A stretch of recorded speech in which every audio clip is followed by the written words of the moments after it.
Basically ರಾಜ್ಯ ಸರ್ಕಾರಿ ನೌಕರರಿಗೆ ಒಂದು ಏನು ಇಂಪಾರ್ಟೆಂಟ್ ಆಗಿರೋ ಒಂದು ಅಪ್ಡೇಟ್ ಅಂದರೆ ಅಮಾನತು ನಿಯಮಗಳ ಬಗ್ಗೆ ಇವತ್ತಿನ ಒಂದು ವಿಡಿಯೋದಲ್ಲಿ ನಾವು ಡಿಸ್ಕಸ್ ಮಾಡೋಣ. ಸೊ ಹಾಗಾಗಿ ಯಾರೆಲ್ಲ ಚಾನಲ್ಗೆ ಇನ್ನೂ ಸಬ್ಸ್ಕ್ರೈಬ್ ಆಗಿಲ್ಲ ದಯವಿಟ್ಟು ಸಬ್ಸ್ಕ್ರೈಬ್ ಮಾಡ್ಕೊಳ್ಳಿ. ಸರ್ಕಾರಿ ನೌಕರರು ಮತ್ತು ಪಿಂಚಣಿದಾರರಿಗೆ ಉಪಯುಕ್ತವಾಗಿರುವಂಥ ಮಾಹಿತಿಯನ್ನು ನಾವು ಡೇ ಟು ಡೇ ಕೊಡ್ತಾ ಇರ್ತೀವಿ.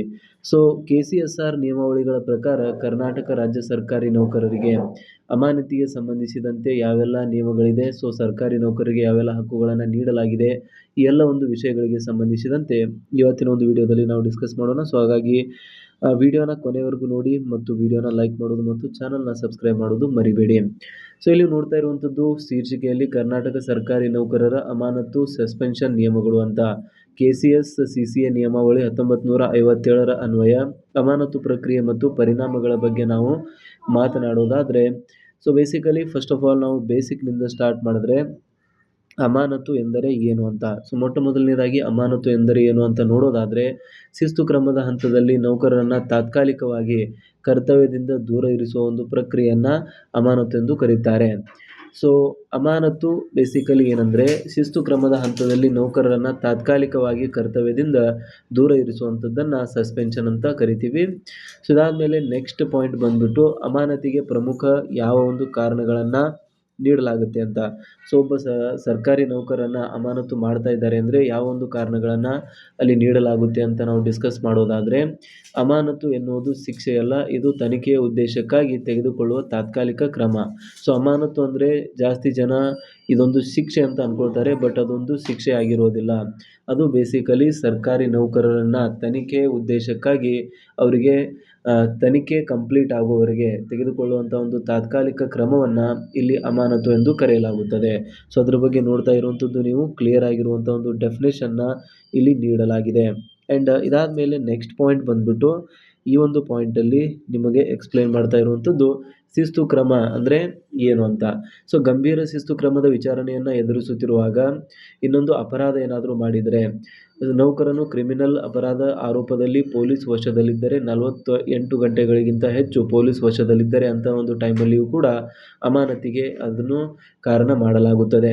ಆ್ಯಂಡ್ ತನಿಖೆಗೆ ಅಡ್ಡಿ, ಸೊ ಬೇಸಿಕಲಿ ನೌಕರನು ತನ್ನ ಸ್ಥಾನವನ್ನು ಬಳಸಿ ತನಿಖೆ ದಾಖಲಾತಿಗಳನ್ನು ನಾಶಪಡಿಸುವ ಅಥವಾ ಸಾಕ್ಷ್ಯಗಳನ್ನು ನಾಶಪಡಿಸುವ ಸಾಧ್ಯತೆ ಇದ್ದರೆ ಅಂತಹ ಟೈಮಲ್ಲಿ ಅವರನ್ನು ಸಸ್ಪೆಂಡ್ ಮಾಡಲಾಗುತ್ತೆ, ಅವರನ್ನು ಅಮಾನತು ಮಾಡಲಾಗುತ್ತದೆ ಅಂತ ಇಲ್ಲಿ ಹೇಳಲಾಗ್ತಾ ಇದೆ. ಆ್ಯಂಡ್ ಇದಾದಮೇಲೆ ನೆಕ್ಸ್ಟ್ ಪಾಯಿಂಟ್ ಬಂದ್ಬಿಟ್ಟು ಅಮಾನತುಗೊಳಿಸುವ ಪ್ರಾಧಿಕಾರ. ಹಾಗಾದರೆ ಅಮಾನತು ಮಾಡುವಂಥ ಒಂದು ಅಧಿಕಾರ ಯಾರಿಗೆ ಇರುತ್ತೆ ಅಂತ ನೀವು ಇಲ್ಲಿ ಡಿಸ್ಕಸ್ ಮಾಡೋದಾದರೆ, ಸೊ ನೇಮಕಾತಿ ಪ್ರಾಧಿಕಾರಕ್ಕೆ ಈ ಒಂದು ಹಕ್ಕನ್ನು ನೀಡಲಾಗಿದೆ. ಸೊ ಇಲ್ಲಿ ನೋಡ್ತಾ ಇರುವಂಥದ್ದು ನೇಮಕಾತಿ ಪ್ರಾಧಿಕಾರ ಅಂತ ಮೊಟ್ಟ ಮೊದಲನೇ ಒಂದು ಪಾಯಿಂಟ್ ಇದೆ. ಸೊ ಇದರಲ್ಲಿ ಏನು ಹೇಳ್ತಾ ಹೋಗ್ತಾರೆ, ನೌಕರನನ್ನು ಅಮಾನತುಗೊಳಿಸುವ ಅಧಿಕಾರ ನೇಮಕಾತಿ ಪ್ರಾಧಿಕಾರಕ್ಕೆ ಅಪಾಯಿಂಟಿಂಗ್ ಅಥಾರಿಟಿಗೆ ಇರುತ್ತದೆ ಅಂತ. ಆ್ಯಂಡ್ ಉನ್ನತ ಅಧಿಕಾರಿಗಳಿಗೂ ಕೂಡ ಇದನ್ನು ನೀಡಲಾಗಿದೆ. ಅಥವಾ ಸರ್ಕಾರದ ಯಾವುದೇ ಉನ್ನತ ಪ್ರಾಧಿಕಾರವು ನೌಕರನ ಹಿತದೃಷ್ಟಿಯಿಂದ ಅಥವಾ ಆಡಳಿತದ ಕಾರಣಗಳಿಂದಾಗಿ ಅಮಾನತುಗೊಳಿಸಬಹುದು ಅಂತ ಇಲ್ಲಿ ಪಾಯಿಂಟನ್ನು ಮೆನ್ಷನ್ ಮಾಡಲಾಗ್ತಾ ಇದೆ. ಆ್ಯಂಡ್ ಇದಾದಮೇಲೆ ಹಾಗಾದರೆ ಒಬ್ಬ ಸರ್ಕಾರಿ ನೌಕರನು ಅಮಾನತು ಆದ ತಕ್ಷಣ ಅವರಿಗೆ ಯಾವುದೇ ರೀತಿಯಾದಂಥ ಸಂಬಳ ಕೊಡುವುದಿಲ್ಲವಾ ಅನ್ನೋದು ಒಂದು ಪ್ರಶ್ನೆ ಇರುತ್ತೆ. ಸೊ ಆ ಒಂದು ಪ್ರಶ್ನೆಯು ಕೂಡ ಇಲ್ಲಿ ಉತ್ತರವನ್ನು ನೀಡಲಾಗಿದೆ. ಅಮಾನತುಗೊಂಡಿರುವಂಥ ಸರ್ಕಾರಿ ನೌಕರರಿಗೆ ನಿರ್ವಹಣಾ ಭತ್ಯೆ ಅಂತ ನೀಡಲಾಗುತ್ತೆ. ಸೊ ಸಬ್ಸಿಸ್ಟೆನ್ಸ್ ಅಲವೆನ್ಸ್ ಅಂತ ಕರಿತೀವಿ. ಅದೇನಿದೆ, ಎಷ್ಟು ನೀಡಲಾಗುತ್ತೆ ಅಂತ ನೋಡೋದಾದರೆ, ಅಮಾನತಿನಲ್ಲಿರುವ ನೌಕರರಿಗೆ ಪೂರ್ಣ ವೇತನ ಸಿಗುವುದಿಲ್ಲ, ಬದಲಾಗಿ ನಿರ್ವಹಣಾ ಭತ್ಯೆಯನ್ನು ನೀಡಲಾಗುತ್ತದೆ. ಸೊ ಪೂರ್ಣ ವೇತನದ ಬದಲಾಗಿ ಅವರಿಗೆ ನಿರ್ವಹಣಾ ಭತ್ಯೆಯನ್ನು ನೀಡಲಾಗ್ತಾ ಇದೆ. ಮೊದಲು 3 ತಿಂಗಳು ಲೀವ್ ಆನ್ ಹಾಫ್ ಪೇ, ಅಂದರೆ ಮೊದಲು 3 ತಿಂಗಳು ಲೀವ್ ಆನ್ ಹಾಫ್ ಪೇ ಅಂದರೆ ದರದಲ್ಲಿ ಭತ್ಯೆಯನ್ನು ನೀಡಲಾಗುತ್ತದೆ. 3 ತಿಂಗಳ ನಂತರ ಸಮಿತಿಯ ವರದಿ ಆಧಾರದ ಮೇಲೆ ಭತ್ಯೆಯನ್ನು 50% 75% ಹೆಚ್ಚಿಸಬಹುದು. ಅಮಾನತು ಅವಧಿಯಲ್ಲಿ ನೌಕರನು ಯಾವುದೇ ಇತರ ಉದ್ಯೋಗವನ್ನು ಮಾಡುವಂತಿಲ್ಲ ಅಂತ ಕ್ಲಿಯರ್ ಆಗಿರುವಂಥ ಗೈಡ್ಲೈನ್ ಇದೆ. ಸೊ ಮೊದಲು 3 ತಿಂಗಳಿಗೆ ಲೀವ್ ಆನ್ ಹಾಫ್ ಅಂದರೆ ಅದರ ಸಂಬಳವನ್ನು ನೀಡಲಾಗುತ್ತೆ. ನಂತರದ 3 ತಿಂಗಳ ಆದಮೇಲೆ ಆ ಒಂದು 50% ನೀಡಲಾಗ್ತಾ ಇರುತ್ತೆ, ಅದನ್ನು 75ಕ್ಕೂ ಕೂಡ ಹೆಚ್ಚಿಸಬಹುದು. ಇದು ಡಿಪೆಂಡ್ ಆಗುತ್ತೆ ಯಾವ ರೀತಿಯಾದಂಥ ಒಂದು ಡಿಸಿಷನ್ ಒಂದು ಮೇಲಾಧಿಕಾರಿಗಳು ಅಥವಾ ಪ್ರಾಧಿಕಾರ ತೆಗೆದುಕೊಳ್ತಾರೆ ಅಂತ. ಆ್ಯಂಡ್ ಇದಾದಮೇಲೆ ಅಮಾನತು ಅವಧಿಯ ಪರಿಶೀಲನೆಯ ಬಗ್ಗೆ ಮಾತನಾಡೋದಾದರೆ, ಹಾಗಾದರೆ ಅಮಾನತು ಯಾವಾಗ ಮತ್ತು ಎಷ್ಟು ಟೈಮ್ ಬೇಕಾಗುತ್ತೆ ಅದನ್ನು ಪರಿಶೀಲನೆ ಮಾಡೋದಕ್ಕೆ ಅಂತ ನೀವು ನೋಡಿದ್ರೆ, ಸೊ ಮೊಟ್ಟ ಮೊದಲನೇ ಪಾಯಿಂಟ್ ಇಲ್ಲಿ ಏನು ಹೇಳಲಾಗ್ತಾ ಇದೆ ಅಂತ ನೋಡಿ, ಸೊ ಮೊಟ್ಟ ಮೊದಲನೇ ಒಂದು ಪಾಯಿಂಟ್, ಅಮಾನತುಗೊಳಿಸಿದ ನಂತರ ಸಕ್ಷಮ ಪ್ರಾಧಿಕಾರವು ಪ್ರಕರಣವನ್ನು ನಿಯಮಿತವಾಗಿ ಪರಿಶೀಲಿಸಬೇಕು. ಅಮಾನತು ಆದೇಶ ಜಾರಿಯಾದ 90 ದಿನಗಳೊಳಗೆ ಮೊದಲ ಪರಿಶೀಲನೆ ನಡೆಯಲೇಬೇಕು ಅಂತ. ಸೊ ಒಬ್ಬ ಸರ್ಕಾರಿ ನೌಕರರನ್ನು ಸಸ್ಪೆಂಡ್ ಮಾಡಿದ ಮೇಲೆ 90 ದಿನಗಳ ಒಳಗಾಗಿ ಮೊದಲ ಪರಿಶೀಲನೆ ಎಲ್ಲ ಕೈಗೊಳ್ಳಬೇಕು. ಅದಾದಮೇಲೆ ಪ್ರತಿ 90 ದಿನಗಳಿಗೊಮ್ಮೆ ಅಮಾನತು ಮುಂದುವರಿಸಬೇಕೇ ಅಥವಾ ಬೇಡವೇ ಎಂಬುದನ್ನು ಸಮಿತಿ ನಿರ್ಧರಿಸಬೇಕಾಗುತ್ತದೆ. ಅಂದರೆ ಮೊದಲು ಇನಿಷಿಯಲಿ 90 ದಿನಗಳಿಗಾಗಿ ಸಸ್ಪೆನ್ಷನ್ ಮಾಡಲಾಗುತ್ತೆ. ಸೊ ಅದಾದಮೇಲೆ ಮುಂದೆ ಈ ಒಂದು ಸಸ್ಪೆನ್ಷನ್ನ ಕಂಟಿನ್ಯೂ ಮಾಡಬೇಕಾ ಅಥವಾ ಬೇಡ ಅಂತ ಸಮಿತಿ ತನ್ನ ಒಂದು ನಿರ್ಧಾರವನ್ನು ತೆಗೆದುಕೊಳ್ಳಬೇಕಾಗುತ್ತದೆ ಅಂತ ಹೇಳಲಾಗ್ತಾ ಇದೆ. ಆ್ಯಂಡ್ ಇದಾದಮೇಲೆ ನೆಕ್ಸ್ಟ್, ಅಗತ್ಯವಿಲ್ಲದಿದ್ದಲ್ಲಿ ಅಮಾನತು ಆದೇಶವನ್ನು ರದ್ದುಗೊಳಿಸಿ ನೌಕರನನ್ನು ಕರ್ತವ್ಯಕ್ಕೆ ಮರಳಿ ಕರೆಯಬಹುದು ಅಂತ ಇಲ್ಲಿ ಹೇಳಲಾಗ್ತಾ ಇದೆ. ಸೊ ಅಗತ್ಯ ಇಲ್ಲ ಅಂತ ಅನಿಸಿದ್ರೆ ಇನ್ನು ಮುಂದೆ ಸಸ್ಪೆನ್ಷನ್ ಅಂತಹ ಟೈಮಲ್ಲಿ ಸರ್ಕಾರಿ ನೌಕರರನ್ನು ಮತ್ತೆ ಕರ್ತವ್ಯಕ್ಕೆ ಕರೆಯುವಂಥ ಒಂದು ಅಧಿಕಾರ ಸಮಿತಿಗೆ ಇರುತ್ತೆ ಅಂತ ಹೇಳ್ತಿದ್ದಾರೆ. ಸೊ ಇದರಿಂದ ನೌಕರರ ಮೇಲೆ ಯಾವ ರೀತಿಯಾದಂಥ ಪರಿಣಾಮಗಳು ಆಗುತ್ತೆ ಅಂತ ನೀವು ನೋಡೋದಾದರೆ, ಸೊ ಮೊಟ್ಟ ಮೊದಲನೇ ಆಬ್ವಿಯಸ್ ಆಗಿರುವಂಥ ಪರಿಣಾಮ, ಅಮಾನತು ಅವಧಿಯಲ್ಲಿ ನೌಕರನಿಗೆ ಸರ್ಕಾರಿ ಕಚೇರಿಯ ಆವರಣಕ್ಕೆ ಅನುಮತಿ ಇಲ್ಲದೆ ಪ್ರವೇಶಿಸುವಂತಿಲ್ಲ.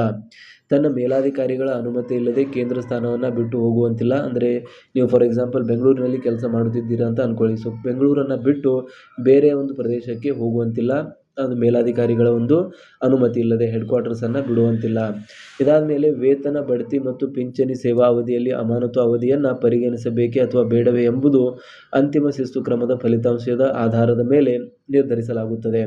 ಸೊ ವೇತನ ಬಡ್ತಿ ಅಂದರೆ 1 ವರ್ಷಕ್ಕೆ ಒಂದು ಬಡ್ತಿಯನ್ನು ನೀಡಲಾಗುತ್ತೆ ಸರ್ಕಾರಿ ನೌಕರರಿಗೆ. ಸೊ ಅದು ಬೇಸಿಕಲಿ ಕ್ವಾಲಿಫೈಡ್ ಸರ್ವಿಸ್ ಇದ್ದರೆ ಮಾತ್ರ ನೀಡಲಾಗುತ್ತೆ.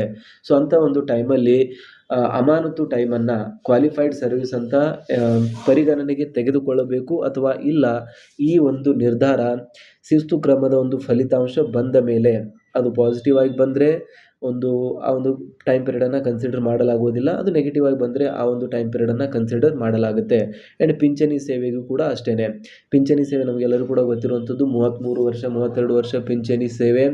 ಅಂದರೆ ಒಂದು ಕ್ವಾಲಿಫೈಡ್ ಸರ್ವಿಸ್ ಇದ್ದರೆ ಅಂಥವರಿಗೆ 50% ಪಿಂಚಣಿಯನ್ನು ನೀಡಲಾಗುತ್ತೆ. ಆ್ಯಂಡ್ ಅದಕ್ಕಿಂತ ಕಡಿಮೆ ಇದ್ದರೆ ಬೇಸಿಕಲಿ ಒಂದು ಸೂತ್ರದ ಆಧಾರದ ಮೇಲೆ ಪಿಂಚಣಿಯನ್ನು ನೀಡಲಾಗುತ್ತೆ. ಸೊ ಆ ಎಲ್ಲ ಒಂದು ವಿಷಯಗಳನ್ನು ಕೂಡ ನಾವು ಪ್ರೀವಿಯಸ್ ಆಗಿರುವಂಥ ವೀಡಿಯೋದಲ್ಲಿ ಡಿಸ್ಕಸ್ ಮಾಡಿದ್ದೇವೆ. ಸೊ ಹಾಗಾದರೆ ಆ ಒಂದು ವೀಡಿಯೋನ ನೋಡಿಲ್ಲ ಅಂದರೆ ದಯವಿಟ್ಟು ಚೆಕ್ ಮಾಡ್ಕೊಳ್ಳಿ. ಸೊ ಅದರಲ್ಲಿ ಪಿಂಚಣಿದಾರರಿಗೆ ಸಂಬಂಧಪಟ್ಟಂತೆ ತುಂಬ ಉಪಯುಕ್ತವಾಗಿರುವಂಥ ಮಾಹಿತಿಯನ್ನು ನಾವು ನೀಡಿದ್ದೇವೆ. All right, so coming back to the topic, next ಒಂದು ಪಾಯಿಂಟ್, ಮರು ನೇಮಕಾತಿ ಬಗ್ಗೆ ನಾವು ಮಾತನಾಡಬೇಕಾಗುತ್ತೆ. ಸೊ ಮರು ನೇಮಕಾತಿ ಅಂದರೆ ಒಮ್ಮೆ ಸಸ್ಪೆನ್ಷನ್ ಆದಮೇಲೆ ವಾಪಸ್ ಅವರನ್ನು ಕೆಲಸಕ್ಕೆ ತೆಗೆದುಕೊಳ್ಳುವಂಥ ಒಂದು ಪ್ರಕ್ರಿಯೆ ಯಾವ ರೀತಿಯಾಗಿ ನಡೆಯುತ್ತೆ ಅಂತ ಇಲ್ಲಿ ನಾವು ನೋಡಬೇಕಾಗುತ್ತೆ. ತನಿಖೆ ಮುಗಿದ ನಂತರ ನೌಕರರನ್ನು ಮರು ನೇಮಕ ಮಾಡುವ ಸಂದರ್ಭದಲ್ಲಿ ದೋಷ ಮುಕ್ತರಾದರೆ ಅಮಾನತು ಅವಧಿಯನ್ನು ಕರ್ತವ್ಯ ಅವಧಿ ಎಂದೇ ಪರಿಗಣಿಸಿ ಪೂರ್ಣ ವೇತನ ಮತ್ತು ಭತ್ಯೆಗಳನ್ನು ನೀಡಲಾಗುತ್ತದೆ. ಅಂದರೆ ಯಾವುದೇ ರೀತಿಯಾದಂಥ ಒಂದು ಆರೋಪ ಪ್ರೂವ್ ಆಗದೆ ಹೋದಲ್ಲಿ ಇದನ್ನು ಪೂರ್ಣ ಪ್ರಮಾಣದ ವೇತನ ಮತ್ತು ಭತ್ಯೆಗಳನ್ನು ನೀಡಲಾಗುತ್ತೆ. ಅದಾದಮೇಲೆ ದೋಷಿ ಎಂದು ಸಾಬೀತರಾದರೆ ಶಿಸ್ತು ಕ್ರಮದ ಅಡಿಯಲ್ಲಿ ದಂಡನೆಯನ್ನು ವಿಧಿಸಲಾಗುತ್ತದೆ. ಅಮಾನತು ಅವಧಿಗೆ ಸಂಬಳ ಸಿಗುತ್ತದೆ ಅಥವಾ ಇಲ್ಲವೇ ಎಂಬುದನ್ನು ವಿಚಾರಣೆ ಫಲಿತಾಂಶ ನಿರ್ಧರಿಸುತ್ತದೆ. ಅಂದರೆ ನೀವು 3 ತಿಂಗಳ ಅಮಾನತರಾಗಿದ್ದಾರಾ, ಸೊ 3 ತಿಂಗಳ ಆದಮೇಲೆ ಒಬ್ಬ ಸರ್ಕಾರಿ ನೌಕರ ನಾಟ್ ಗಿಲ್ಟಿ ಅಂತ ಗೊತ್ತಾದರೆ ಅವರಿಗೆ 3 ತಿಂಗಳ ವೇತನ ಮತ್ತು ಭತ್ಯೆಗಳನ್ನು ಎಲ್ಲವೂ ಸೇರಿಸಿ ನೀಡ್ತಾರೆ. ಆ್ಯಂಡ್ 3 ತಿಂಗಳ ನಂತರ ಅವರು ಸಸ್ಪೆನ್ಷನ್ನಲ್ಲಿ ಕಂಟಿನ್ಯೂ ಆದರೆ, ದೋಷಿ ಎಂದು ಸಾಬೀತಾದರೆ ಅವರಿಗೆ ದಂಡವನ್ನು ವಿಧಿಸಲಾಗುತ್ತದೆ. ಸೊ ಇದಾದಮೇಲೆ ಅಮಾನತಿನ ಒಂದು ಮುಖ್ಯ ಅಂಶಗಳನ್ನು ಇಲ್ಲಿ ನಾವು ನೋಡೋದಾದರೆ, ಸೊ ಅಮಾನತಿನ ಮುಖ್ಯ ಅಂಶಗಳಲ್ಲಿ ಅಂಶ ಮತ್ತು ನಿಯಮ ಈ 2 ಕಾಲಮ್ಗಳನ್ನು ನೋಡ್ತಾ ಇದ್ದೀರಾ. ನಿಯಮಾವಳಿ ಬಂದುಬಿಟ್ಟು KCS CCA ರೂಲ್ಸ್ 1957 ಅಡಿಯಲ್ಲಿ ಬರುತ್ತೆ.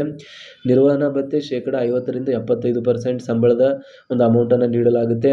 ಪರಿಶೀಲನೆ ಪ್ರತಿ 90 ದಿನಗಳಿಗೊಮ್ಮೆ ಪರಿಶೀಲನೆಯನ್ನು ಮಾಡಲಾಗುತ್ತೆ.